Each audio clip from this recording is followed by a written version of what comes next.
Welcome, everyone, to the Global Alliance for the Rights of Older People's webinar, Mobilizing for the 10th session of the Open-Ended Working Group on Aging.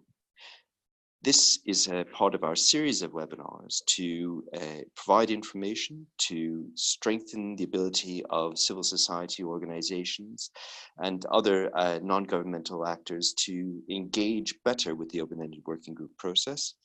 And we're delighted that today we have two excellent panelists and speakers who are deeply embedded in the Open-Ended Working Group process.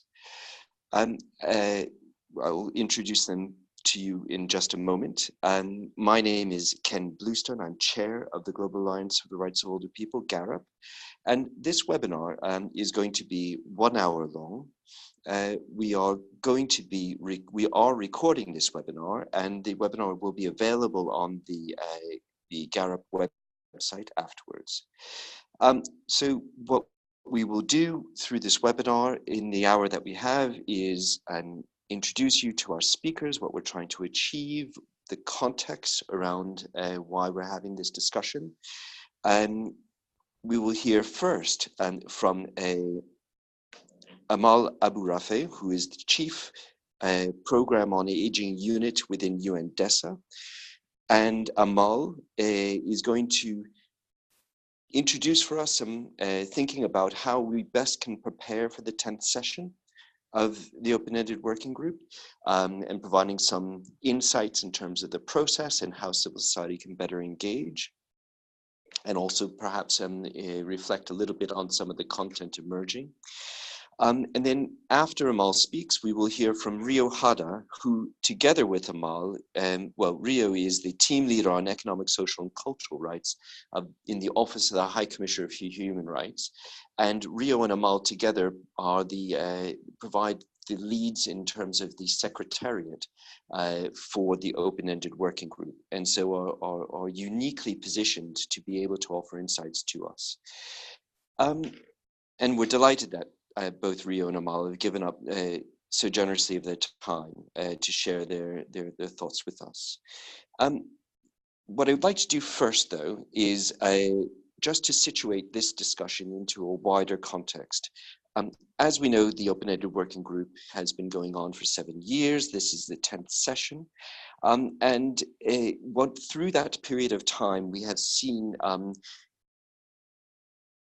transformations in terms of both the participation of member states, the responsibilities, the roles, what it is that the objectives, what the Open-Ended Working Group is expected to deliver, as well as some changes in process of how the Open-Ended Working Group actually works.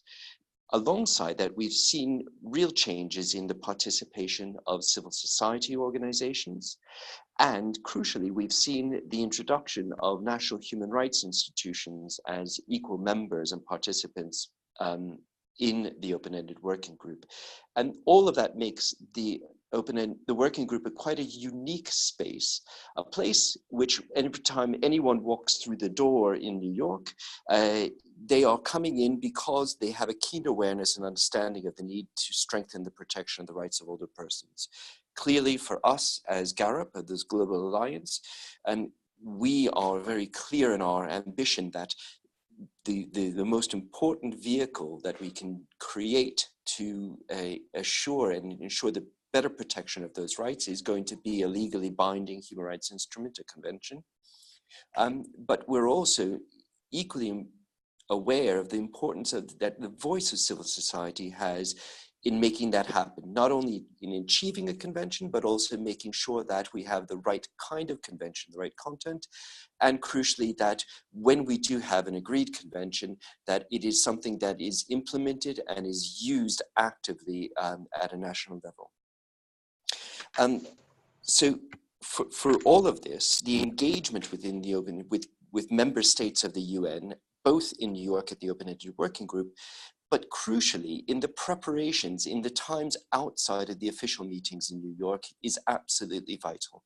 So this moment, this webinar is intended to provide some further tools and some guidance in terms of how to engage both critically for those organizations who are able to participate in New York, but it's also about how do we develop our activities and our engagement, what is necessary in order to continue to drive this agenda forward at a national level.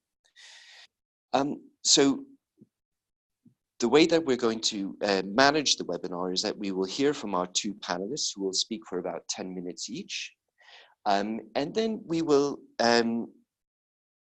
not have any kind of questions and answers as they are in between speaking, but you will notice on your screens that there is a Q&A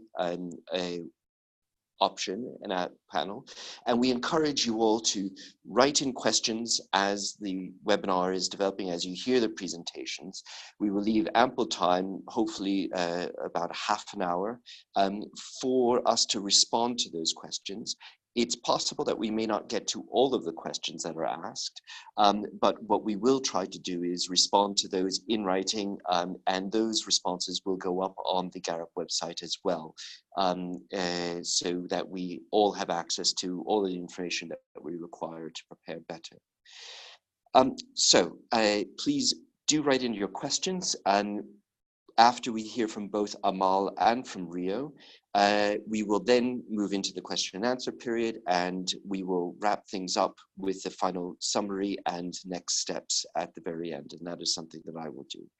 So without further ado, I'm going to hand over to Amal now, who is going to talk us through some ideas and give us some insights in terms of how to better prepare for the 10th session. Amal. Thank you, Ken. Good morning, everyone. Good afternoon and good evening. It's a pleasure for me to join this webinar, and I want to take this opportunity to thank GARUP for the invitation and also to IFA for hosting the webinar. Let's begin by talking about the open-ended working group process for this session. I want to update you on a few logistic preparations. First of all, the date has changed, as you all know, so it moved from the usual July, August into April this year. This is thanks to a General Assembly resolution, which is 73/143, that was adopted in December, in which now, for the first time ever, the open-ended working group on aging is part of the official UN calendar of meetings. This means that the time of holding it has changed. So it's no longer in summer where rooms are available. It's in April, which is better because, you know, member states are still around, and we hope to have more representation in the room than usual, because in summer mostly they're on vacation. And second of all, this would mean that we've secured interpretation, which I know is something that a lot of civil society organizations have raised as a concern in previous sessions. So interpretation is now secured, and it's no longer on available basis, thanks to this resolution. The bureau that manages the work of the open-ended working group is basically individuals that represent regional groups of member states, is comprised of Argentina as the chair, which continues from before, Slovenia as vice chair, representing Eastern Europe, Namibia representing the African group, and Qatar continues to represent Asia Pacific group, although we have heard that there's interest from the Philippines to pick up either right before the session or after it. What is new this year also is that Portugal now represents Western European and other regional groups, This is quite interesting because we know that in New York, Portugal are the traditional sponsors of youth resolutions. So we see now that they're actively engaging on aging issues. The agenda of the meeting is already up and posted online. I highly encourage you to go on the website of the open-ended working group. It has loads of information. And the proposed organization of work is going to be posted soon.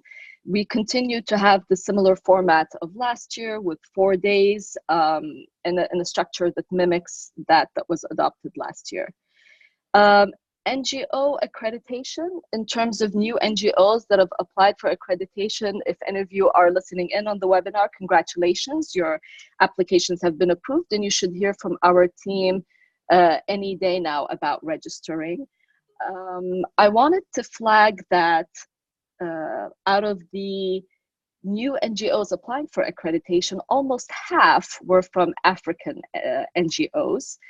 And that what we plan to do this year that's new, unlike last year, whereby the new NGOs had to wait to the afternoon session to be able to enter the room because they have to be formally approved by the working session in the morning. This time around, since it's on item 4, as soon as the session approves their participation, our team will arrange for them to enter the room so that they can be part and engage in the remaining part of the morning session. Of course, NGOs with ECOSOC status and previously accredited NGOs to the working group, you still have to, up to 1st April, to register online. This year, what's also new is that we're doubling the number of participants that could register under each NGO. So it jumped from 5 persons to 10 per NGO. If you have any questions regarding registration, please email ngo@un.org and our colleagues there would be more than happy to assist you. The call for side events is open and there's an online registration that you can sign up for on the page of the working group, and the closing date for that is 20 March.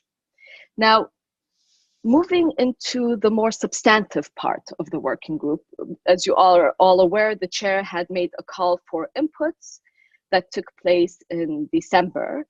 And I have to say, although I had predicted that we wouldn't get so many responses, given that the session came up in April, which is earlier than usual, and the call went out in December, where a lot of people are on vacation, I'm happy this time to say that I was wrong, because we did get, in fact, more inputs than we had last year. So what was new in the chair's call for inputs this year, that in addition to the guiding questions on substantive inputs, the chair has also shared guiding questions on normative inputs. So these are in relation to the set of rights and for the topics that were discussed in the previous session, which are long-term care and palliative care, as well as autonomy and independence. And the purpose for these guiding questions is to assist in focusing the discussion more on normative elements. There are also guiding questions on the substantive issues. These are the new focus areas that we will be discussing this year. And there's social protection and social security, including social protection floors, as well as education, training, lifelong learning, and capacity building. And all the inputs have been posted online. In fact, what was new this year is that we were posting them as they came in. We didn't wait all the way till the end. I think we were behind 1 week because most of us were down with the cold in January. But they're all up there, and if you're interested in whether it's inputs from member states, civil society, NHRIs, they're all over there. And if you see that yours is missing, please reach out to us so that we make sure that it is posted. Now, what's coming out of these inputs? Well, us and our colleagues at OHCHR are drafting analytical documents. You will expect to see 2 analytical documents, one on the substantive inputs on social protection and social security, and the other on the substantive inputs of education, training, and lifelong learning. We will also, work is being done to write up a discussion paper based on possible normative elements that we have received through the inputs. And those will focus, as I said, on the areas that were discussed in the previous session, long-term care, palliative care, as well as autonomy and independence. And having said that, I also wanted to flag, and you will see that if you look online to see the inputs, that this year in comparison to last year, the number of inputs on normative elements has almost quadrupled. So you see a shift of interest, especially with national human rights institutions, in that direction. In terms of member states, they've also doubled. I also wanted to touch upon how NGOs will be able to participate in the working session. You will have an opportunity to engage in interactive discussions with member states. And this is quite unique for this General Assembly session because it allows an interactive dialogue. You'll have just as much time as national member states have. And it would very much help to keep in mind that since there is interpretation, and although we do not encourage pre-prepared statements, but if you do have one, please make sure to make 6 copies that you can share with the interpreters. This will help them better capture your points as you are speaking. And if you don't, and you're making an interactive discussion, do take your time and don't rush through it, also to allow our colleagues, the interpreters, to capture your points and translate them. Also, have an idea on where in the program you would like to contribute. It'll be up hopefully later this week, but in general, you'll have an opportunity in the general discussion on the first day. You'll have an opportunity twice on the 2 panels on social protection. You'll have an opportunity twice on the 2 panels on education. And you'll have an opportunity when we discuss the normative elements.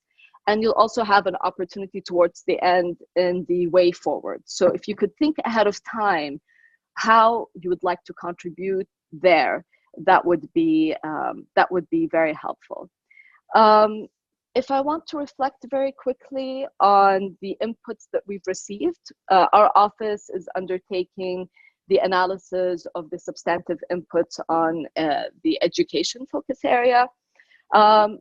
We're still working on them, but so far we've seen inputs flagging adult education, mentioning services initiatives in regards to long-term learning.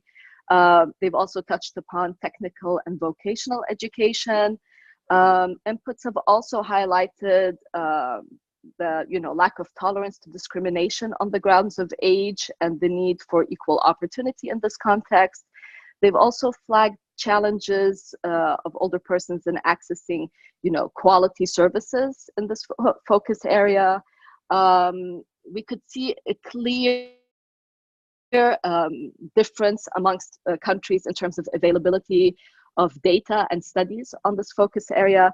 And some inputs also went further to touch upon how this focus area intersects with other vulnerabilities of older persons, such as poverty and exclusion.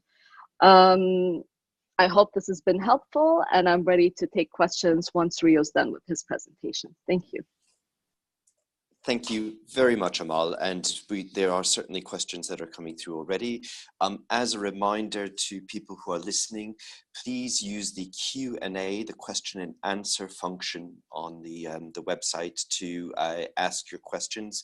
I did capture the question that was posted through the chat function, so we will come back to that. But it will just be easier for the visibility for everyone and to be able for us to track the questions to do it that way. So let's turn now to Rio, who's going to complement what Amal has just said and to dig a little bit deeper into this question about how do we engage in substantive debate on the rights of older persons more effectively. Rio. Thank you, Ken. And thanks to Gaurav and IFA for inviting me again to this webinar. And I will try to keep myself within the time limit, and we can engage in more discussion after at the Q&A session. So I'm going to continue on the sort of providing a little insights from the contributions that we have received, and we are OSCHR is responsible for compiling them and analyzing them on the theme of social protection and social security. First of all, as Amal highlighted, we have a lot more contributions, including from developing countries, which is a very good news. And many of those contributions from developing countries highlight what social protection schemes that are in place. This goes along with the general trend that extending pension system coverage is increasing in developing countries. But of course, these are only a small samples, and it doesn't give a scientific global picture. And we know that still in many developing countries, a large proportion of older persons still depend on informal and family support. So in our compilation or analytical papers, we will try to capture these trends, but also highlight some sort of critical gaps that emerging from the submissions, which will be of interest for the working group to discuss.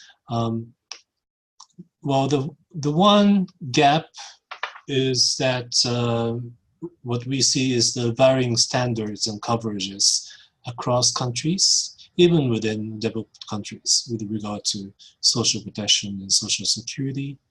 And typically, contributory schemes are limited to those in formal employment.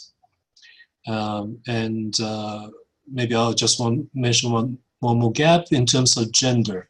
Of course, we see some gender gaps arising from differences in mandatory retirement age between men and women, and also amount of contributions that women make over their work life due to wage gap, etc.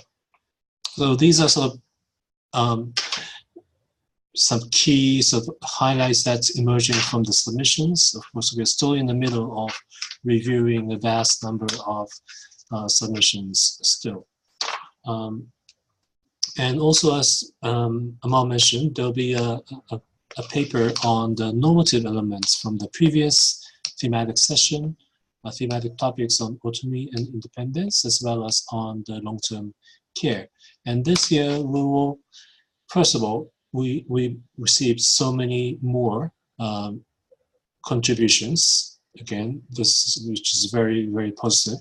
And we're sort of moving away from last year's compilation approach to a more analytical discussion paper, again, highlighting some general approaches, common elements, and some issues to be discussed.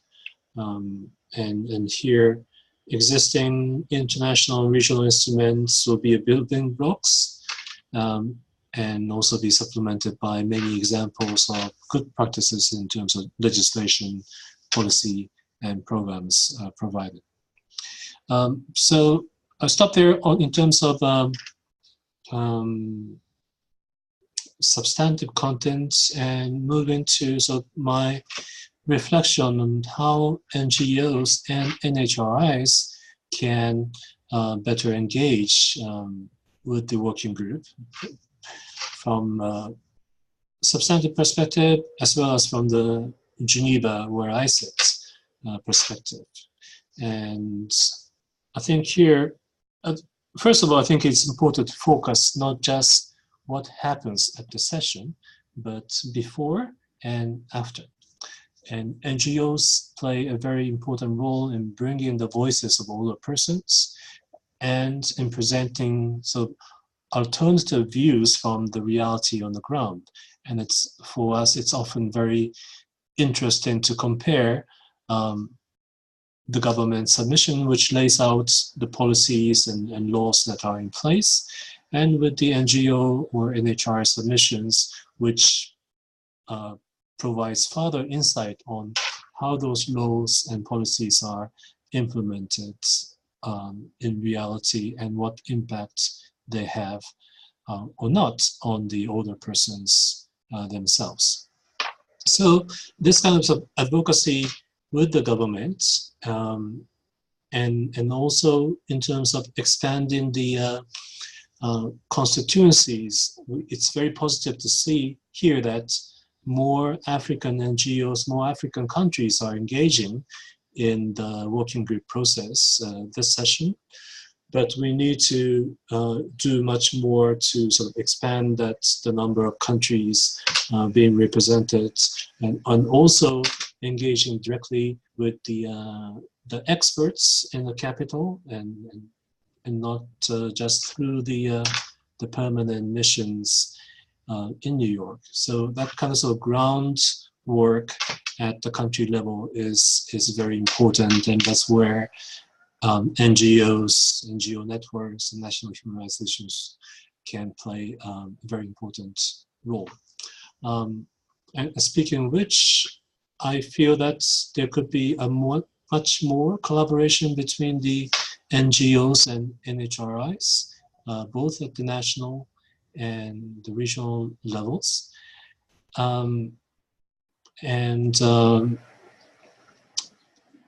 think, unfortunately, this year, the preparation time was relatively shorter than last year because the session was moved up to April, but there could be more intersessional activities done by NGOs and NHRIs to go deeper into those thematic issues for the upcoming sessions. I remember that we had a few of those activities before the last session, which was very useful. There will be a side event during this session of the Open-Ended Working Group hosted by Austria to start sort of making connections among those different intersessional activities and initiatives. So we look forward to those discussions, how to make best use of those intersessional periods.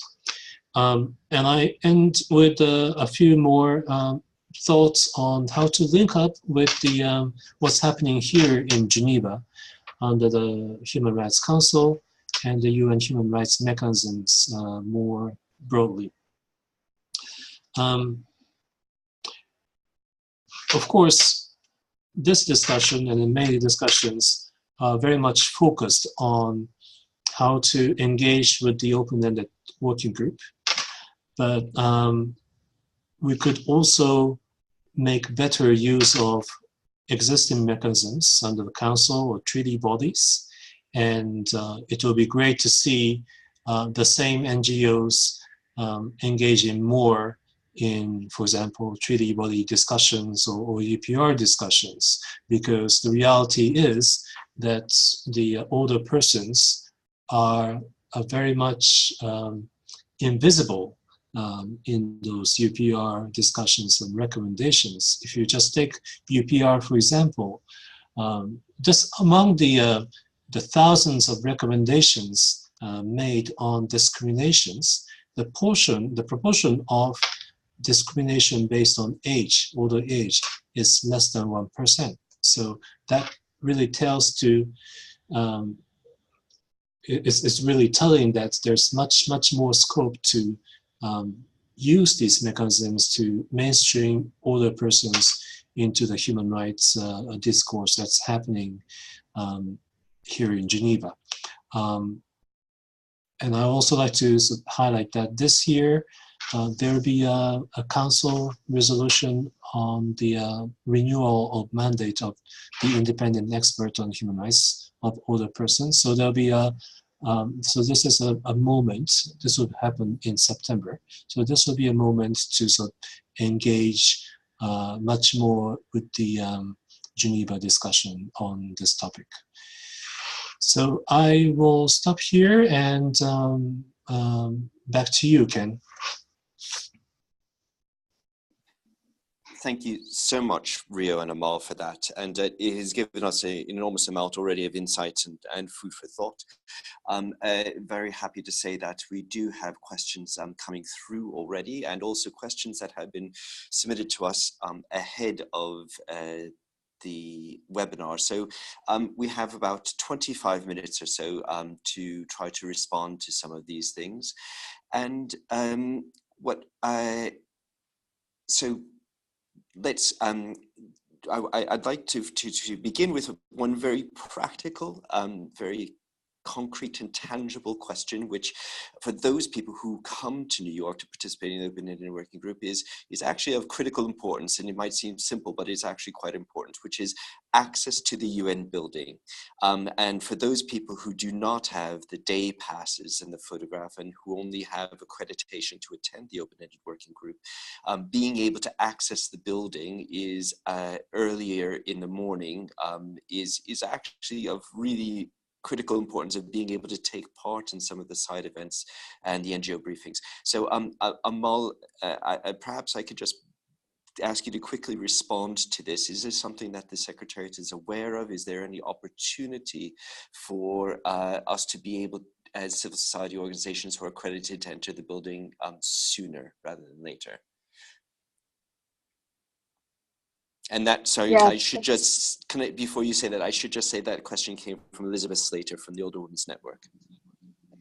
Yeah, thank you, Ken, and thank you, Elizabeth. This is, I know this is a concern for you and for other NGO representatives, and we work very hard with our outreach team to collaborate with security, because this becomes a security department issue to allow participants to enter way ahead of time to when the scheduled session starts, which is at 10.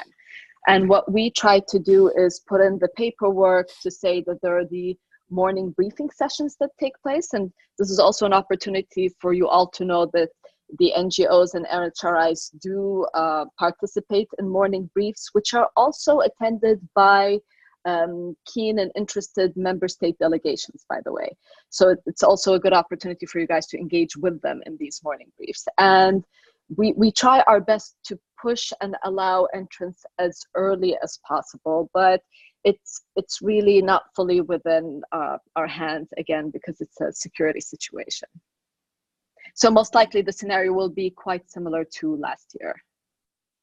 Right. Okay. Thank you for that. And I suppose that's a very helpful clarification, and it helps us in terms of not asking for things unreasonably. I suppose the question we would have is there anything that we can do as civil society organizations to help encourage perhaps a little bit more openness or a little bit greater opportunity into the building first. So if there's anything in terms of entreaties, in terms of letters, in terms of requests that can be made to allow access to the building earlier, please, that would be very useful also for us to understand and to know if that's within our gift, our scope of action.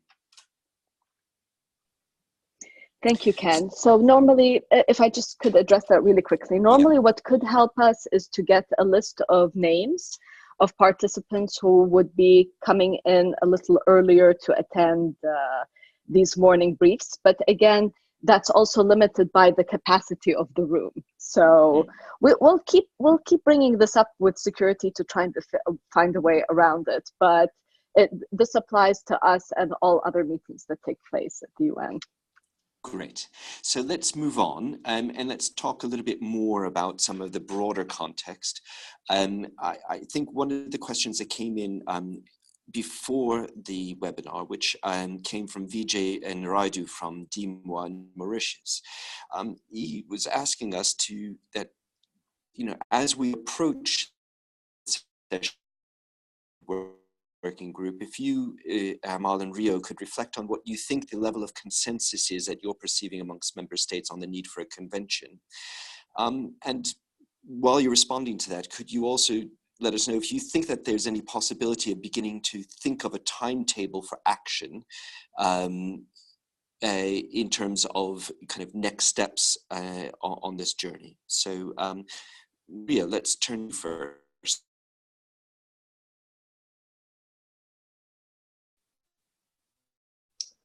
Sorry, I had to unmute myself. Well, these are very tough questions and mostly falls within the prerogative of the chair. But what I can say is that from the past sessions that I have seen, there has been sort of a gradual shift among some states to turn towards more explicit support for the convention. But those are only sort of general shifts, but I think what the chair is trying to do is to bring the two different sides closer together by discussing the substance and focusing more on the substance, which goes to the heart of the mandate of this working group to come up with a proposal on the main elements of such a international legal instrument. As to the timeline, I haven't heard something very explicit from the chair, so I'm also very curious to know. Thank you. Okay, thanks very much. Amal, do you want to add anything to that?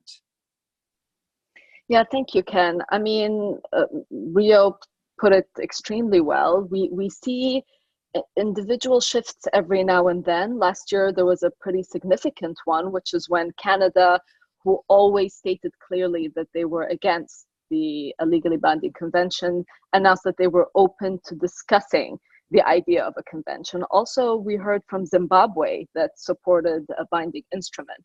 I think from the perspective of civil society and your role as advocates in this process, the key element is to continue the groundwork back in your countries once you know of member states that made this announcement. Because I recall maybe in the third session that Saudi Arabia once made an announcement in support of the convention, and that sort of died out later on. So also making sure that the decision that happens in Capitol is reflected in New York at the session, and that it maintains the momentum and it continues. And that would shorten the timetable towards seeing something more concrete happening. Also to keep in mind is that some of the member states that express that they are open to a legally binding instrument, there's still work to do in the country, of that member state, because sometimes this announcement is made by one ministry, and you need all the ministries, all the line ministries to be on board as well. So that also takes more work and more advocacy, definitely from civil society. In terms of the timetable, I agree with Rio. We have not heard anything from the Bureau. A practical question that one would raise is that based on previous practice, we've been covering 2 new thematic areas every year based on a list that was in the chair summary, I believe in the 7th session. And at some point it will run out of new thematic areas. So a question could be raised as to what comes after that. Thank you. And I think that actually leads in very nicely to a question that was asked by Francis Zenoidin from IFA, who was asking what things can the NGOs bring into the actual open-ended working group in terms of concrete proposals for action or discussions. At this shift or transition from just simply discussing things to actually seeing some tangible, concrete outcomes have. And can I just add to that? What we haven't heard, and maybe just to offer some reflection, is where are we with the process regarding the aspiration of the chair at the end of the last session, the 9th session, for member states to negotiate an outcomes statement, outcomes document. So whether that is still on course and whether we should be expecting something from that process as well. So back to you. Let's go to you first, Amal, and then back to Rio if there's anything further to add. Yes, thank you, Ken. In terms of concrete messaging, I think civil society should keep in mind that in such processes, there are different stakeholders, and different stakeholders play different roles. So member states come in representing the decision from their capital. Us as DESA, we service and support the process of the working group. Our colleagues at OHCHR, promote and advocate for the rights of older persons, and civil societies, have the role to advocate and push. We cannot do that as a secretariat, but civil society and national human rights institutions can. Having said that, it always helps, and we've seen great transformation over the years, with big thanks to Garop that also has contributed a lot to it in these intersessional activities that Rio had flagged, whereby the messages are in sync, and that really helps with the momentum. They don't all have to be specific messaging. People could, let's say, call for, the need for a convention, and others can go to more specifics, calling for let's say an informal group to start drafting and putting pen to paper. But as long as the message is in sync and moving in one direction, I think this is key in encouraging the Bureau, the chair, the member states into moving forward. In terms of the aspiration of the chair to have an outcome document, we're aware that he has reached out to member states, informing them that he intends to follow up and follow through on the call that he made. I believe his aspiration is to have something that captures the substance of the discussions that took place and something that's agreeable to everyone. My understanding is member states are engaging in his call in different ways, of course, either in support or in raising some kind of concerns or questions, or in disagreement. I believe that we expect to hear this issue being brought up in the session, and we'll see what happens and how member states decide to move forward.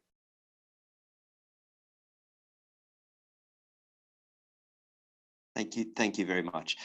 Sorry, my just a temporary connection issue for me. My apologies for that. Let's move on, I think, to try to link a few questions together, if we could. And so what I wanted to do is to pick up on three different questions and see if we can maybe get a reaction or response back from yourselves, Rio and Amal, about this. So first, this is from Cynthia Stew, and it was a question about engaging with other groups in terms of, and human rights institutions, other groups working on other conventions. And Rio, you had mentioned in Geneva, using the existing mechanisms. And so I suppose the question I'd like to add to that is how, whether there are any examples of this crossover engagement that you're seeing in Geneva that can offer insights to us about how we can do more of this and do better. And from Claudia Mahler, there's a question that also came through that is similar to that, which is, within the context of Geneva, at the, how can we begin to, what are some of the entry points or the methods that we can use to raise visibility, not just at the council sessions, but using side events? Are there any concrete things that you've seen, perhaps in other issuers, other treaty bodies that work, that get member states' attention, that these are as effective tools? Let's clump those two together and answer those first, and then we can come on to others after that. So Rio, let me turn to you first. Thank you very much. First of all, at the working group has always been very eager to learn from, particularly from the experience of CRPD. So the working group has routinely invited the chair or the expert to contribute to the discussion. And in terms of Geneva level, what we are trying to do in OSHR is to engage with those individual treaty bodies on one-to-one discussion. Last year, actually, Claudia joined me in the dialogue with the Committee on Economic and Social and Cultural Rights, which was very useful. And this year, we will try to do one or two more treaty bodies to raise their awareness of the treaty body members on older persons, and also to learn from their experience and perspectives. In terms of raising more visibility, so I think that's one concrete thing that we can do to sort of engage with the treaty bodies. Another useful thing that we did last year was to use the occasion of the International Day. Last year we had a human rights focused theme on older human rights champion, which is a very great occasion to engage UN officers and civil society, NHRIs, to raise awareness of the rights of older persons, and moreover, the contributions of the older persons they make in terms of human rights. And of course, we can do more or side events or similar events at the Human Rights Council when the agenda comes in the fall, but also we can look into other UN events that are happening in Geneva. For example, we will have the UN will be convening the expert group meetings for the next HLPF preparation. These are the high-level political forum. There's a review mechanism of the SDGs, as we know. And this year includes a couple of important SDGs. SDG 8, when we talk about older persons' work-related discrimination and decent work, and SDG 11 on the equalities. So there's going to be 2 expert group meetings on these SDGs happening in April, and that's also the forum that well, my office is being engaged to highlight inequality, including in terms of age discrimination and empowerment of older persons. Thanks.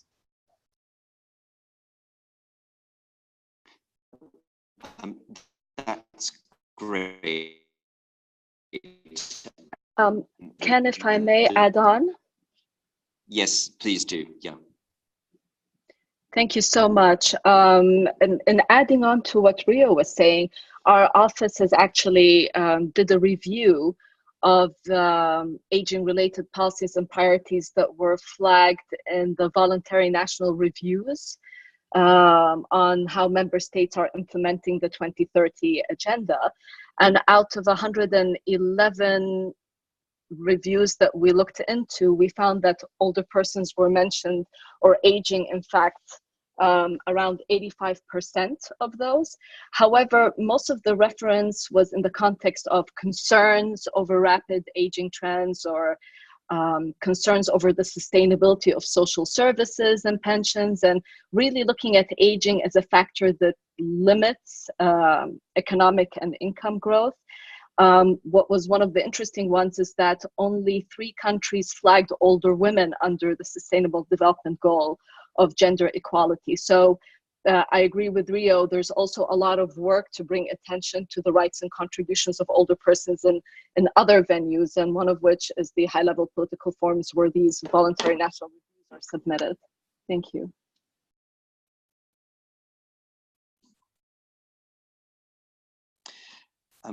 Thank you. I have to apologize. It would seem my internet connection has become very poor. So if there's any trouble in hearing me, I can only apologize for the very poor infrastructure that exists here in London around internet access.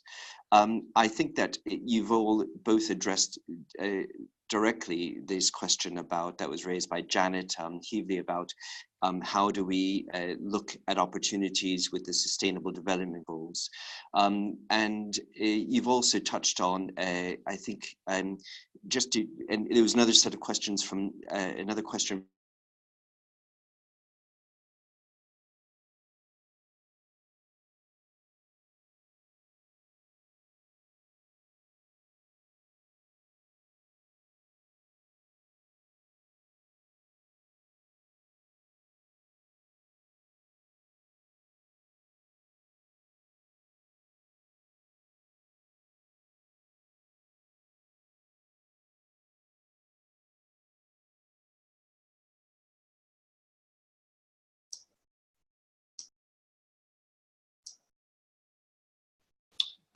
Hello, Ken.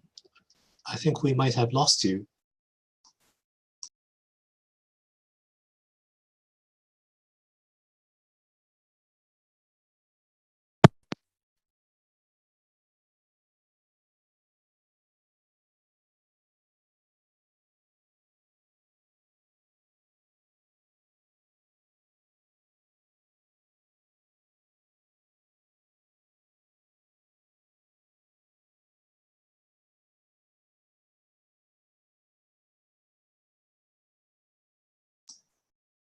Yes, hello. I'm so very sorry. Welcome back. Yes, thank you very much for that. So, look, just to follow up on what was being said before, and I have to, forgive me, there's an issue here. So, just to follow up on that question about the Sustainable Development Goals, while it's true that the Sustainable Development Goals are not as strong as they could be, they do provide, I think, some very clear entry points and guidance, which had not been available at all with the Sustainable Development Goals. And indeed, it's, I think, our job to try to use those opportunities as effectively as possible.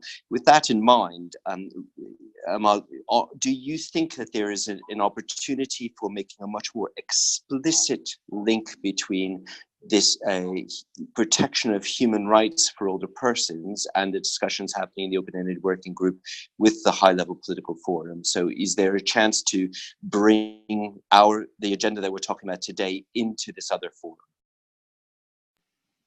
Thanks, Ken. Yes, of course, there's always room for that. With side events, these are tough ones because, as you can imagine, the demand for it is very high and the space is very limited. But we're hoping to have a discussion on it in the informal interagency group on aging that we have in New York. And also, my approach to it is that our office doesn't necessarily have to be there. Our colleagues in human rights, in WHO, in UNDP, and different agencies that are part of this interagency group also have the same information and bring it the same attention that is needed on older persons and their rights. And I think one interesting venue that we haven't tapped on yet are indigenous groups and the indigenous elders and the forum they have there. And the question as to whether the rights of older persons that are discussed in the working group are the same rights that indigenous elders seek. And those are a powerful lobby group as well that we really need to engage in and bring on board. Great. So we have just under 5 minutes left in terms of answering some questions. I want to just put 2 more questions to yourselves. So first, a comment from Francis again, just to let people know that of the existence, and they weren't aware of it yet, of the Stakeholder Group on Aging, which is another civil society platform which was created to engage specifically with the high-level political forum alongside other stakeholder groups, and that they will be submitting a discussion paper, a position paper on aging older people and the SDGs to be considered this year. So that is very much this, the visibility, the profile of older people within the SDGs is very much being handled through other fora. What I'd like to do also is to link this up to less a question, more of a comment from Dr. Salman Nashef, which was submitted before the webinar, which was recognizing the importance of awareness days for calling attention to the rights of older women and men. For example, we just had International Women's Day. And I suppose in terms of a question, is there anything coming up from your perspective, Amal, your perspective, Rio, that we should be focusing on, thinking about, that will have significance, will have traction with member states?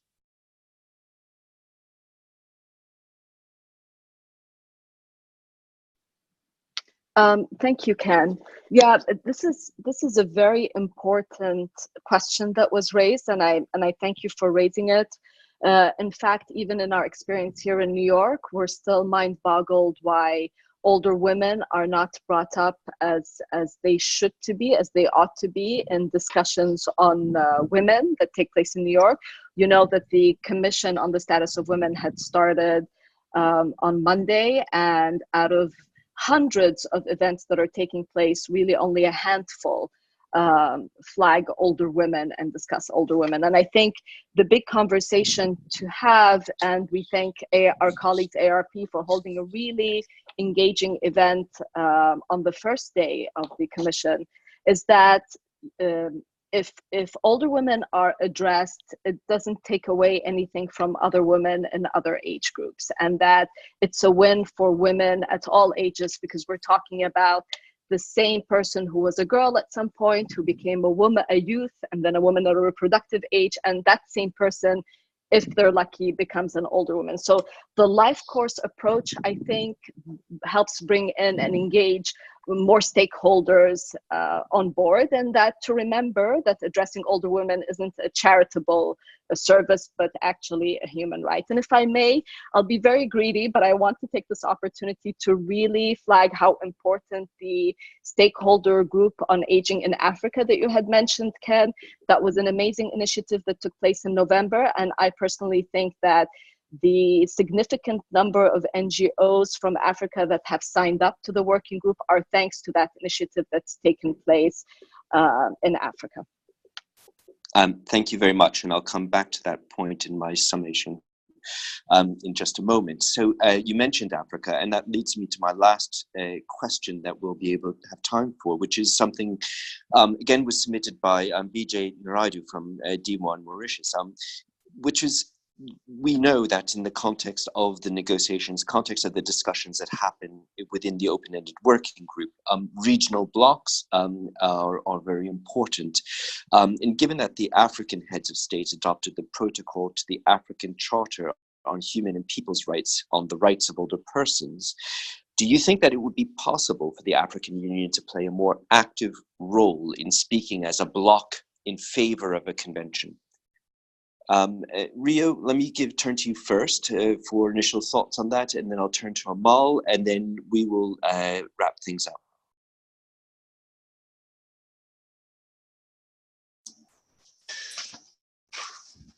Well, certainly, if you look at the population trends, of course, Africa region is younger than the others, but the issues will affect them eventually. So it's very important to engage the African group, and also in terms of when we talk about social security and social protection, there are actually several African countries which are adapting the more universal social coverage.